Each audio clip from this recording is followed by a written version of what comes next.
নমস্কাৰ, মৈত্ৰী মিনি ব্লগলৈ আপোনালোকক সকলোকে স্বাগতম জনালোঁ।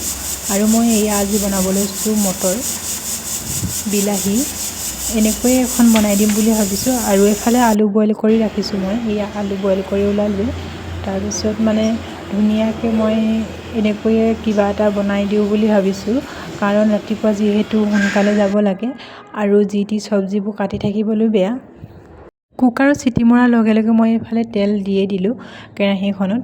তাৰপিছত এফালে পিঁয়াজো দি দিলোঁ। এফালে মটৰখিনি আগতে ভাজি লৈছোঁ, জলকীয়া দি ধুনীয়াকৈ ভাজি লৈছোঁ।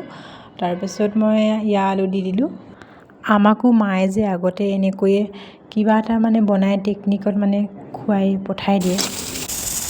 এতিয়া সেই আইডিয়াবিলাক মানে এটা এটাকৈ মই টেকনিকত খেলাই ইহঁতক খুৱাই পঠাবলৈ বিচাৰোঁ।